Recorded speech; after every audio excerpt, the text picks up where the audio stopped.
All right, here we go. Next group period. This is combining the linebackers and the DBs together, allowing the defensive line to go work individual period. The defensive line, in my opinion, needs individual work more than anybody else, simply because the amount of time it takes to react to blocks and work their footwork and their hand strikes and just win the one-on-one battle, it just takes a lot of teaching. It's like sending them off to a wrestling practice for, really as long as they need.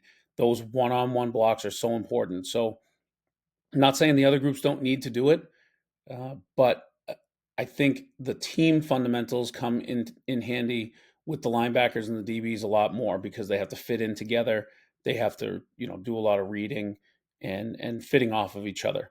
Uh, like I said in the previous video, defensive backs probably need some Indy because they need to review coverages and reading routes and that kind of stuff.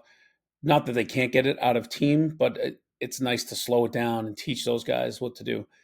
In this case, 100%, I think D line needs some individual time. So you need a good coach there. You need someone that really understands the how to strike, how to read blocks, and we can go over those again in more videos as we go. All right. So for this drill, this is our linebacker DB group and defensive line Indy. So the D line is not here; they're off somewhere else. We are pretty much. I mean, we could put them here. We could simulate and just put three cones down to simulate our defensive line. Okay, so these are not real people. This would be barrels or cones, or I've seen laundry baskets used. Those are pretty good. That's pretty good. Um, nice and easy to move. All right, and then these right here are also either cones or barrels. These empty spaces on the offensive line. It's great to have everybody, but again, finding ways to get everybody working. Let's assume you have a smaller team. These guys in that are the cones are represented by, and these ones, most of them are probably going to be needed over, in the other side of the field where there's D line Indy. They want to get some work in.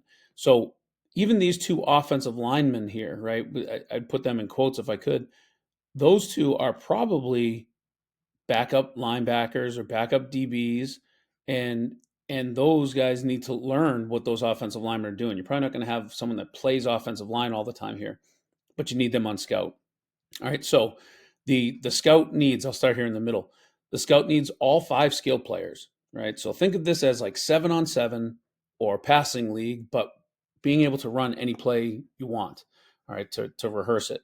All right, so you need all five skill players. In this case, we have tight end flanker on that side. We have a twins on this side, single back in the backfield. You can put any formation you want. Doesn't matter. If you had an I formation, old school I formation, you do what you got to do.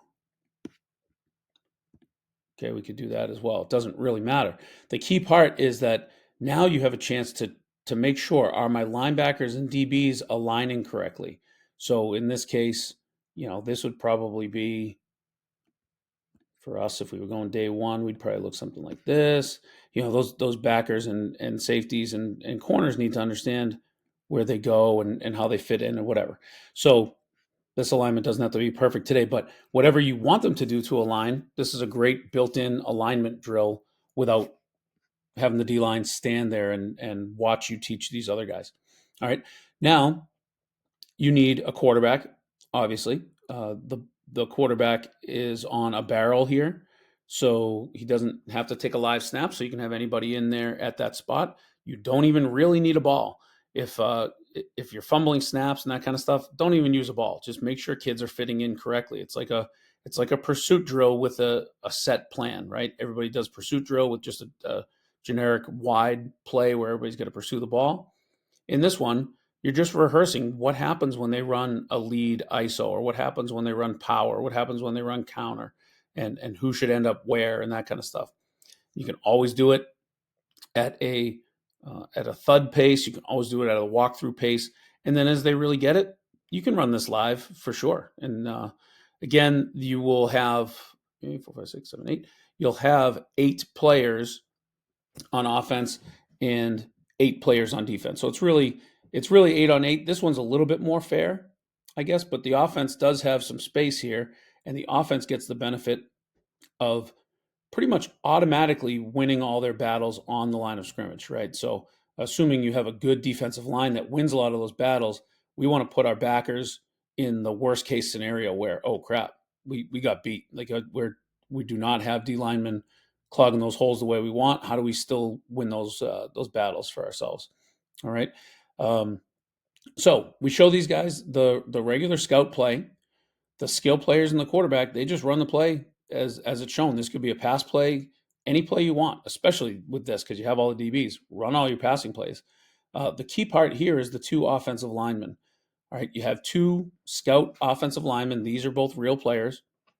And what we tell them is just do the most important block on their side. Okay, so if you're not necessarily being just the guard, you're doing something that's really the most important to reading the play correctly. So if on a play there was some sort of maybe tackle trap or something like that, right? This O lineman, even though he's lined up in this spot, just do something that takes you to the other side of the ball. It's really important for players to know, did any lineman change the side of the ball they're on? Were they pass protecting? Did anybody pull out of the box? Those kind of things. And that'll help us read it a lot better. For our inside backers, this is really a built-in diamond drill because we're keying the flow of the backfield. If we had some sort of counter, right, we might have something where he goes, fullback goes that way, which would make our Mike and our backer lean to the right.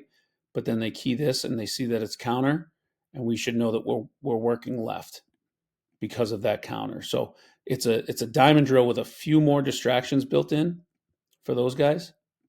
You just got to teach these old linemen, hey, dude, this is a pretty vanilla play where everybody on this side of the line is just reaching, then just reach, do the best you can. But if someone's doing something that makes the play unique, like a pull across the center, you have to do that one. That one's really important. So I think this is a really good drill to let the defensive line be on their own, go work their hand fighting, go work their footwork, and because they're going to need hundreds, thousands of reps. It takes so long for D linemen to really know what they're doing, especially if they're not naturally the most talented kids, and they're not better than the guys across from them. They need some individual work. So this is a great way to get some of those kids off on their own, and you have your backers and DBs getting a bunch of work done against not just run plays, not just pass plays. You can run the whole playbook out of this and just know that, hey, there's going to be some plays where the scout team has an advantage. Did you fit correctly?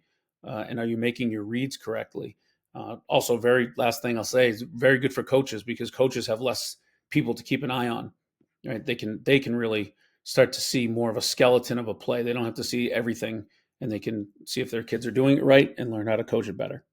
All right. Hope that helps. Talk to you later.